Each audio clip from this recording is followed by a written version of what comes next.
اس کو سرکولیٹ کیا یا لوگوں میں اس کی تشہیر کی یا اس کو پھیلایا یا تقسیم کی، اس حوالے سے جو قرآن ایکٹ ہے وہ ہے 2021 کا لا ہے، 2021 کا۔ جو اس بندے نے یہ کام کیا، یہ جو ایک اس لا کی خلاف ورزی ہوئی ہے، یعنی کہ جو 2021 میں بنا ہے، وہ جو خلاف ورزی ہوئی ہے، اگر اس کو خلاف ورزی تصور کیا جائے، وہ 2019 میں ہوئی ہے۔ مطلب کہ اس ٹائم قانون ابھی نہیں بنا تھا کہ جس کے تحت ابھی جو پیچھے والی عدالتیں ہیں انہوں نے بھی کوئی اتنا زور نہیں دیا، اور انہوں نے اس کو آگے ہائی کورٹ وغیرہ نے بھی اس کو ضمانت نہیں دی۔ اب یہ ایسے ہی ہے، میں تھوڑا سا اگر آپ کے پاس ٹائم ہو تو میں بتا دوں کہ جو سائفر کیس ہے، اس میں جو کوئی ہمارا جو سیکرٹ ایکٹ ہے، اس میں کوئی ترمیم ہوئی پی ڈی ایم کے دور میں، اور اس ٹائم تک جو سائفر کیس ہے وہ سامنے آ چکا تھا، اور اس ٹائم بڑی دیر یہ بحث چلتی رہی تھی کہ یہ جی کو جو امینڈمنٹ ہو رہی ہیں بیسیکلی عمران خان کو پھنسانے کے لیے ہو رہی ہیں، اور ایک کاؤنٹر آرگومنٹ یہ آتا تھا جی کہ چونکہ اگر اس کو آفینس تصور کیا جائے کہ جو عمران خان نے کیا ہے تو وہ اس ترمیم سے پہلے ہو چکا ہے، لہٰذا جو ترمیم شدہ قانون ہے وہ عمران خان پر اپلائی نہیں ہو سکتا، اور یہ بات درست تھی، اور ایسا ہوا بھی نہیں ہے، ٹھیک ہے۔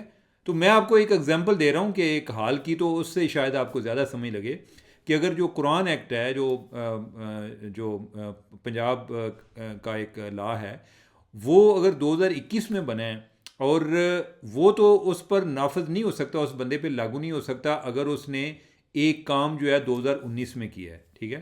تو سپریم کورٹ نے اس بنیاد پہ اس کو ضمانت دے دی۔ دوسرا جو ہے، یعنی کہ دوسرے اس پہ دو جو الزام تھے وہ یہ تھے توہین مذہب کا، اور تیسرا یہ تھا جی کہ اس نے اپنے آپ کو مسلمان ثابت کرنے کی کوشش کی ہے۔ اب اس پہ قاضی صاحب نے کہا جی کہ یہ چیزیں ایف آئی آر میں تو ڈال دی گئی ہیں یہ دفعات، لیکن یہ واضح نہیں کیا گیا کہ اس نے کس طرح یہ کام کیا ہے۔ اب یہ ہے نا کہ آپ کسی پر الزام لگا دیں تو اس کو ثابت بھی تو کرنا پڑتا ہے۔ ہمارے ملک میں یہ ہے کہ ہم ایک طرف جو ہے آئین کا حوالہ دیتے ہیں جی کہ قادیانی جو ہیں جی کہ وہ ان کو آئین نے نان مسلم ڈکلیئر کیا ہے، لیکن یہ نہیں مانتے کہ آئین نے ان کو انسان تو تصور کیا ہے نا۔ اگر انسان تصور کیا ہے، شہری تصور کیا ہے، اگر ہم ان کو اقلیت مان لیں، وہ مانے یا نہ مانے، لیکن اقلیتوں کے بھی کچھ حقوق تو ہوتے ہیں نا۔ یہ تو نہیں ہوتا نا کہ اگر آپ واقعی آئین پر مانتے ہیں تو پھر یہ ہے کہ کسی جگہ پہ اپنے جذبات کی مان لیتے ہیں، کسی جگہ پر آئین کی مان لیتے ہیں، تو پوری آئین کی مان لیں کہ آئین نے ان کو نان مسلم ڈکلیئر کیا، ٹھیک ہے، آئین نے ان کو اقلیتوں کے رائٹ تو دیے نا، وہ رائٹ ان سے نہیں لیے، ٹھیک ہے۔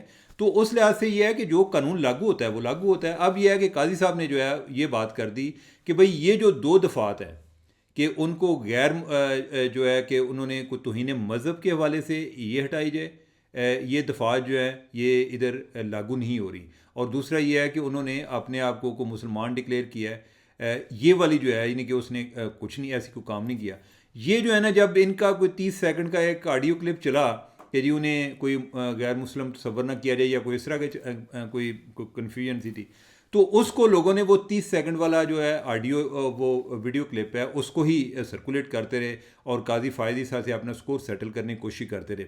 اچھا، یہ جو سلیکٹیو قسم کی انٹرپریٹیشن ہوتی ہے نا، دیٹ از ویری ڈینجرس، اور اس پہ ماضی میں بھی بہت کچھ ہو چکا ہے۔ آپ نے سنا ہوگا کہ جو ایک وہ کہتے ہیں کہ جو امریکن ڈپلومیٹ تھے پاکستان میں، اور ذوالفقار علی بھٹو کا تختہ الٹنے سے پہلے وہ کوئی آئی جی کہ پارٹی از اوور، تو ذوالفقار علی بھٹو جو ہے انہوں نے بعد میں جا کے کہا اسپیچ میں کہ پارٹی از ناٹ اوور۔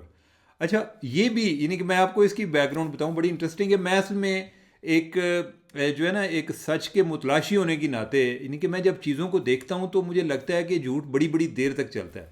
تو دوستو، اس کا وہ واقعہ کچھ اس طرح سے تھا کہ کراچی میں ایک فنکشن تھا جس میں ذوالفقار علی بھٹو نے ایز اے پرائم منسٹر جانا تھا، اور ادھر کوئی امریکن ڈپلومیٹس جو ہیں وہ بھی جا رہے تھے۔ اب یہ ہے کہ ایک گیا ہوا تھا، دوسرا نہیں گیا ہوا تھا، اس نے اس کو فون کیا، تو اب یہ ہے کہ ان کو پتہ تھا جی کہ ذوالفقار علی بھٹو بھی ادھر آ رہے ہیں، تو اس نے اس کو پوچھا کہ از پارٹی اوور، تو اس نے کہا کہ party is over and he has gone, یعنی کہ مطلب یہ تھا کہ ایک چیز ہے کہ جو آپ کو پہلے ہی پتہ ہے، انڈرسٹوڈ ہے، تو اس نے اس والے سے وہ بات کر رہے تھے۔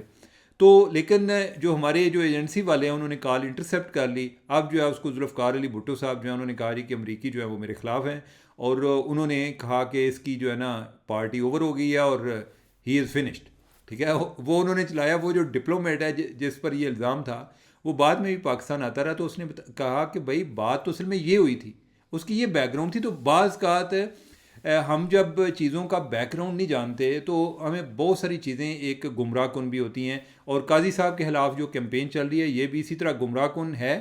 صرف یہ گمراہ کن نہیں، یہ بڑی ڈینجرس ہے. لوگ جو ہیں وہ اپنا ایک جو ہے مذہبی جذبات میں آ کے اٹیک کر جاتے ہیں، جس طرح سلمان تزیر جو ہیں ان پر پہلے اٹیک ہوا تھا. تو یہ بڑی ڈینجرس ہے. یہ مذہب کا اس طرح سے ایک دوسرے کو سکور سیٹل کرنے کے لیے مذہب کا استعمال نہیں کرنا چاہیے، اور خاص طور پہ جب آپ کو پتہ ہی نہ ہو، یا ہو کہ کسی نے واقعتاً ایسی بات کی ہو جو آپ ترجمہ کر رہے ہیں. ایسی بات بھی نہیں ہے. تو ایک تو یہ بات ہوگی. دوسرا آگے بات بڑھاتے ہیں جی کہ جو اب سپریم کورٹ نے ایک اور بڑا ایک اہم فیصلہ کیا. انہوں نے کہا جی کہ اب کسی کرپٹ جج کو بھاگنے نہیں دیں گے. مطلب یہ ہے کہ کیا طریقہ کیا تھا کہ جب کوئی جج کسی کا کیس سپریم جوڈیشل کونسل میں جاتا تھا اور وہ جو ہے وہ اگر ریزائن دے دے تو اس کا کیس ادھر ختم ہو جاتا تھا.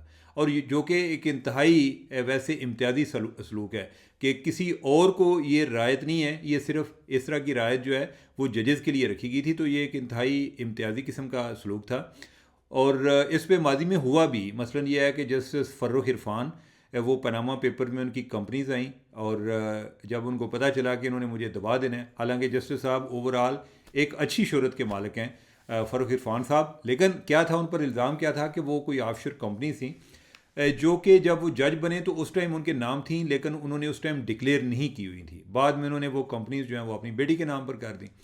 تو جو انہوں نے وہ جو مس ڈکلیریشن کا کیس تھا اس پہ جب ان کو پتہ چلا کہ میری جان اب نہیں چھوٹ رہی تو انہوں نے ریزائن کر دیا. اسی طرح ایک اور تھے justice Sidhu Lahore high court کے، انہوں نے بھی ان پر کوئی کرپشن کے کوئی اس طرح کے کوئی الزام تھے. جب انہیں پتہ چلا کہ اب جو ہے معاملہ آگے بڑھ گیا تو انہوں نے ریزائن کر دیا. جو مظاہر علی اکبر نقوی ہیں، انہوں نے حال ہی میں ان کی مثال ہے کہ وہ بھاگنے کی کوشش کی، لیکن سپریم کورٹ اب یہ دیکھیں کہ یہ قانون ان پر کس حد تک لاگو کر سکتے ہیں. تو یہ جو ہے یہ سب کے لیے، اور بلکہ جو اعجاز الاحسن ہیں ان کے حوالے سے بھی بہت ساری اس طرح کی کوئی باتیں چل رہی ہوتی ہیں جی کہ ان کے ریزائن کا سبب کیا تھا. کوئی اس طرح کا تھا جی کہ کوئی ان پر بھی کوئی سپریم جوڈیشل کونسل میں کوئی کمپلین کی ہوئی تھی، یا آگے جوڈیشل کونسل اس کو ٹیک اپ کرنے والی تھی، یا کمپلین جا رہی تھی، کوئی اس طرح کے معاملات تھے.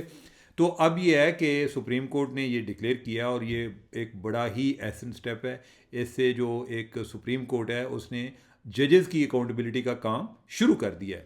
تو ناظرین آگے بڑھیں. اب یہ ہے جی کہ ٹویٹر اور لیاقت علی چٹھا، ان دونوں پہ میں نے بات کرنی ہے. آپ جو ہے یعنی کہ آپ منہ میں انگلی ڈال کے بیٹھ کے ہوں گے کہ ان کا آپس میں کیا تعلق. بھائی ان کا بہت زیادہ تعلق ہے.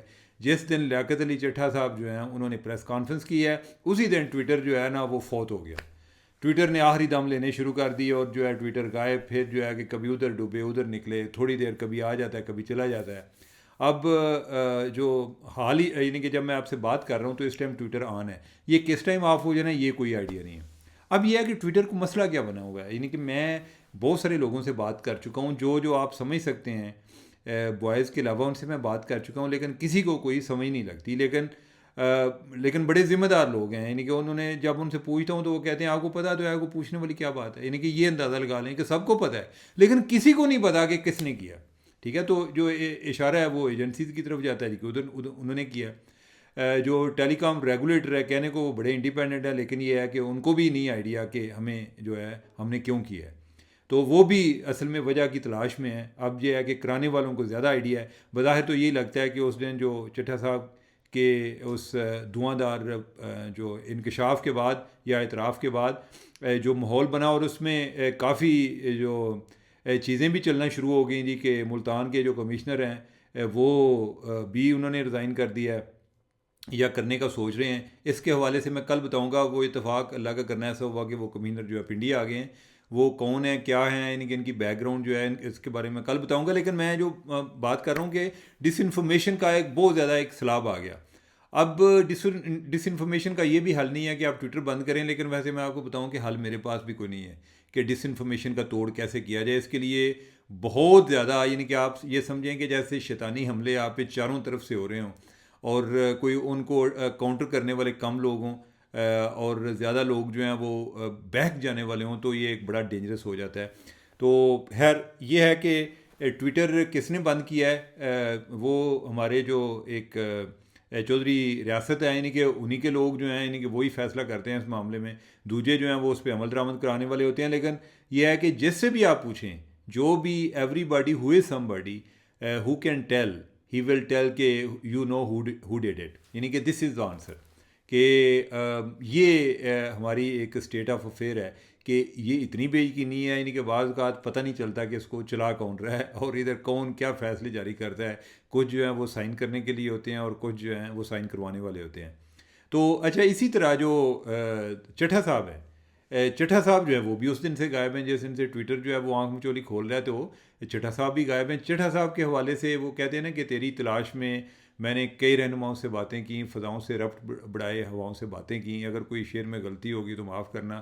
تو میں نے مختلف لوگوں سے چٹھا صاحب کے بارے میں پوچھا کہ بھائی جان چٹھا ساڈا کدھر ہے، چٹھا دے دکھا دو. تو چٹھا صاحب جو ہیں ان کے بارے میں بھی کوئی پتہ نہیں چل رہا. یعنی کہ پہلے یہ بات آئی کہ ان کو اریسٹ کر لیا گیا ہے. اچھا، جو ادھر کی جو پنجاب کی کابینہ ہے انہوں نے بھی اپنی کابینہ نے چٹھا صاحب کے خلاف ایف آئی آر کاٹنے کی منظوری بھی دے دی. اب ان کے خلاف ایف آئی آر ہو گئی ہے لیکن چٹھا صاحب ادھر کو نہیں ہے. پولیس کے حوالے سے بات ہے، پولیس نے کیا بھائی جان ساڑھے کو نہیں جو، تو انہوں نے تو کہہ دیا جی ہمارا چٹھا صاحب سے تعلق نہیں ہے. میں پولیس سے بھی جو ایک ہائیسٹ لیول سے میں جدھر چیک کر سکتا تھا وہ میں نے چیک کرایا، انہوں نے کہا جی ساڑھے کو بندہ نہیں ہے. اب یہ ہے کہ کوئی یہ کہتے ہیں جی کہ وہ گرفتار نہیں ہے، ہی از آن ہز اون، کہ وہ ایک آزاد شہری کے طور پہ دندنا رہے ہیں، وہ کدھر ہیں ان کے بارے میں ابھی تک کچھ پتہ نہیں چل رہا. پتہ نہیں وہ آزاد ہیں یا کہ کسی ایسی قید میں ہیں کہ جس کی قانون میں گنجائش نہیں ہے، یہ آئیڈیا نہیں ہے. تو چٹھا صاحب جو ہیں ان کا کہیں بھی پتہ چلے تو جدھر بھی کہیں ملیں تو ہمیں ضرور اس کے بارے میں انفارم کیجیے گا. اور مجھے دیں اجازت، اللہ حافظ.